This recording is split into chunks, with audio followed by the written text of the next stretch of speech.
Hi, this is Reese Jones, the golf course architect who was in charge of the complete renovation of Lambton. The golf course was completely rebuilt, and each green is distinctively different from what it was originally. The holes flow so naturally with the site. The Humber River comes into play. The new pond on number 5 is evident, and the holes that finish are really strong. This is a wonderful test of golf, and I hope you enjoyed this description.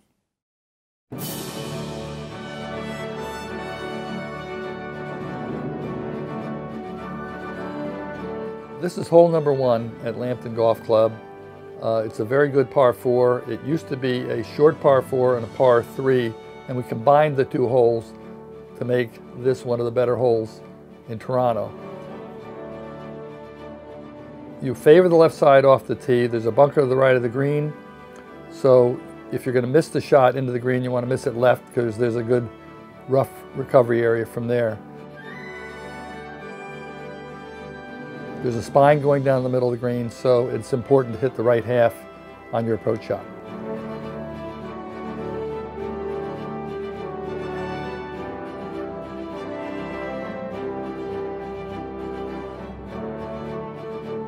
The second hole is a medium length par 4 that plays downhill. We made a cut in front of the tee so you could see where the landing area is.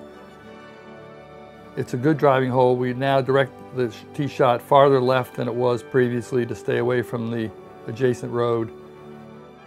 The approach shot is very challenging. You don't want to miss it right. You could really favor the left side again. It's a 2-tiered green, so it's important to hit the right section of the green on the approach. You're generally hitting a mid to short iron into this hole.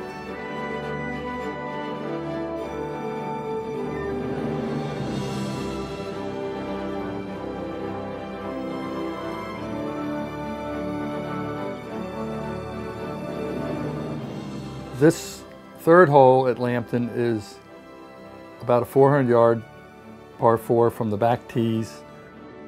We directed the hole 40 yards farther left than it was previously by building a cluster of bunkers on the right and redirecting the tee. The approach shot, again, should favor the left side of the green if you're going to hit an errant shot or have a longer shot into the green. The right side has several bunkers, and then there's a rear bunker that is tough to hit out of and get back on the green. The green has a lot of undulation and is very challenging and fun to putt.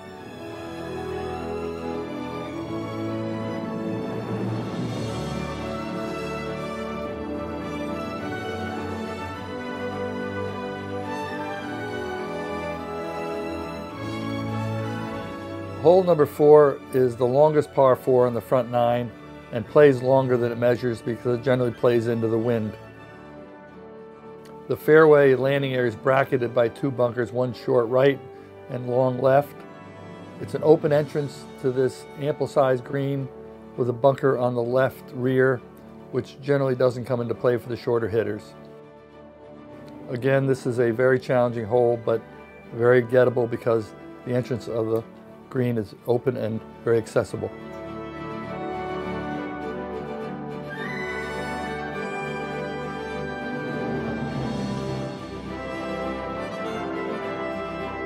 Hole number 5 is a brand new golf hole.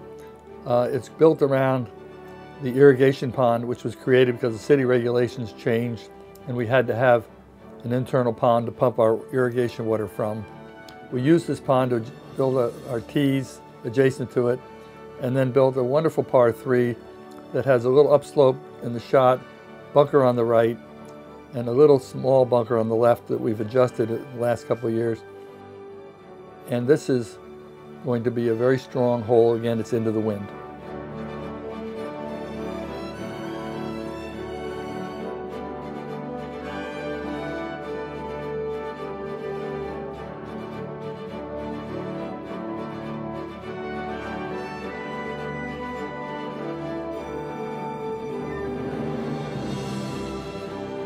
Hole number 6 is the longest par 5 at Lambton.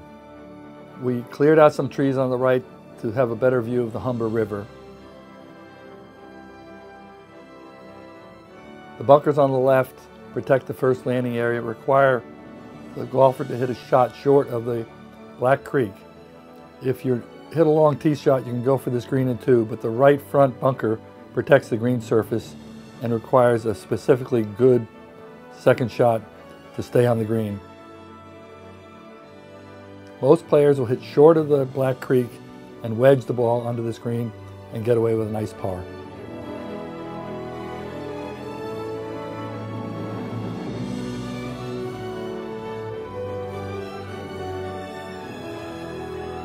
Hole number 7 is another par 5. Great courses like Baltusrol and Seminole have consecutive par 5s, so this is an appropriate situation for Lambton since these holes fit the land so well. The Humber River comes into play on the right side on the tee shot. There's a bunker in the middle of the fairway, so the golfer can choose the path safe on the left or more difficult on the right. If the player hits the left, the trees on the left really protect the left side of the fairway and make it more difficult to go for this green in 2. This green really is a 3-shot hole, and the contours are such that it's important to get it close to the hole to have birdie opportunity.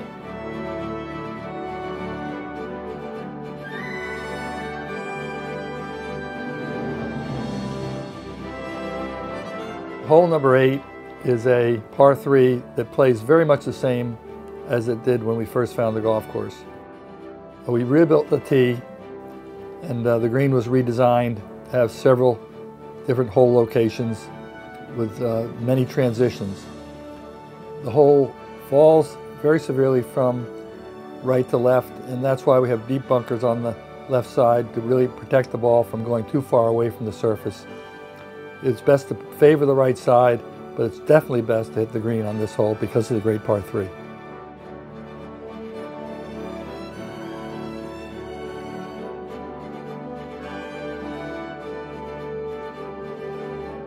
Hole number 9 is a relatively short par 4. It's tree lined and the trees come into play very dramatically. If you hit it too far to the right, the lion oak will protect the green approach. If you hit it too far left, the ball will go down a severe slope and be very hard to find. If you hit down the middle, you have a short approach shot, and this green is really elevated but protected by closely mowed areas around it, which will move the ball away from the green if it's slightly missed. The frontal bunker is really just a directional bunker on the way to the green.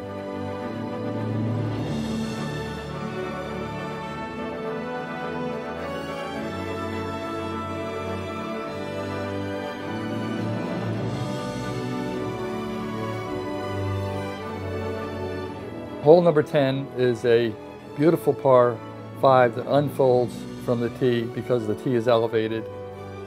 The fairway bunker on the left must be avoided. The second shot requires a shot over a cross bunker to have an easy access into the green for the approach. This green can be hit in 2 because the green is very large and ample in size and has a lot of different transitions and hole locations. There's a chipping area left of the green which will take the ball away from the surface for the players that hit a longer shot in and miss the green itself.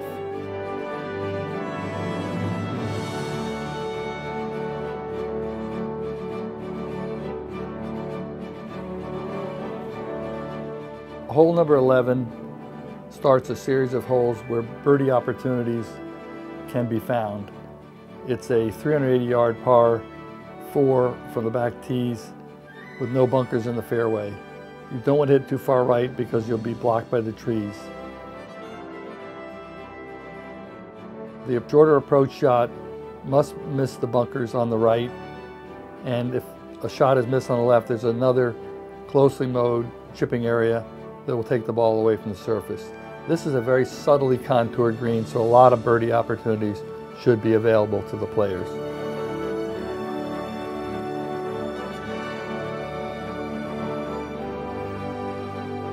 Hole number 12 is a relatively short par 3. Every memorable golf course should have a hole like this, which is short but still challenging. Shots hit farther left may kick off the slope and go into Black Creek. Shots missed right and drifting will go into a large bunker so it's imperative to hit a precise shot.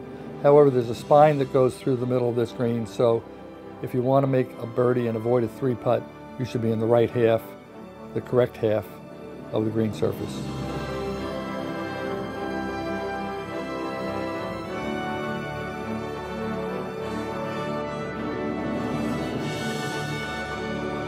Hole number 13 is a potentially drivable par 4. There's a bunker in the middle of the fairway which requires everybody to think about what they do off the tee. The better players hit driver and generally carry the tee shot, but they must hit a precise shot. The green is bisected by a ridge, which means that it's important for them to hit this green in one because this green is tough to putt. The average golfer will hit short of the bunker and hit a short club into the surface, which is protected on the left by a large bunker. Again, this will generally be a par hole for them because this green, if they hit the wrong section, will be hard to 1-putt or 2-putt.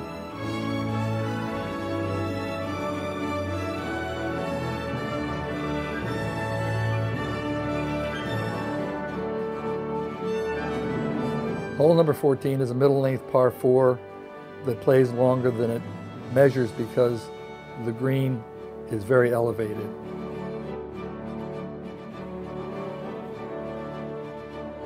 A good tee shot must avoid the bunker on the right. Then an approach shot goes over Black Creek to the elevated green, which is protected by a bunker on the right and a deep slope and a pocket on the left. This green will be missed quite often. The recovery shots will be plentiful. This is a good par.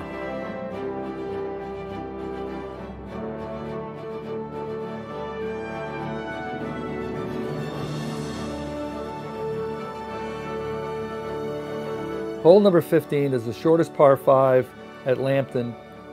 It is appropriately very tight off the tee as trees play a factor in the playability on both sides of the fairway.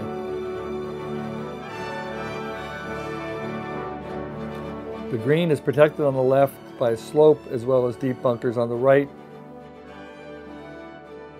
You can bounce it off the slope and kick it on the green. This is a great opportunity to make birdie, especially for the longer hitter, and there are eagle opportunities here. When they play a championship at Lambton, they generally change this into a long par 4.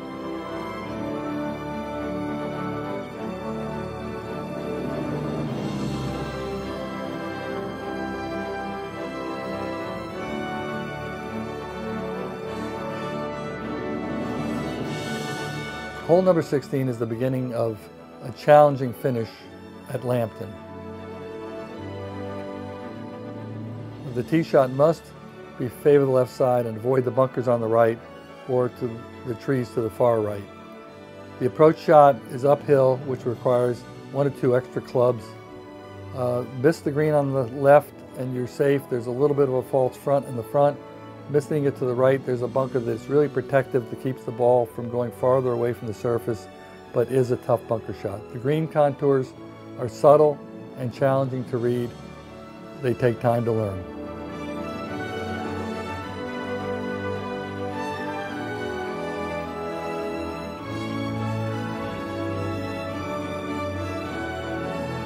Hole number 17 and 18 were both reversed. Lambton used to end on a par 3, and we thought it was better that the par 3 be on the 17th hole. Thus, the 17th hole is the longest par 3 at Lambton. There's a gorge to the right, which you definitely have to avoid if you don't want to ruin your round. We made it very favorable to favor the left side, and there's sort of a ramp that kicks the ball onto the green from this spot. There's a bunker on the right of this green, which is really not penal, but really protective to keep the ball from going to the gorge. This is a great par 3, and it's a great hole to finish.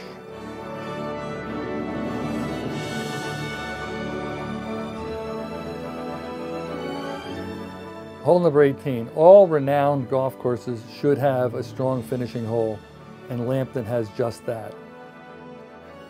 Hole number 18 is 447 yards long from the back tee and really requires a precise shot off the tee. There's trees and bunkers on the right. The green is a little bit on a diagonal, so the right bunker really protects the surface to some degree, but balls can access the green on the ground farther left. This is a long, strong par 4 and a great finishing hole for a wonderful golf experience.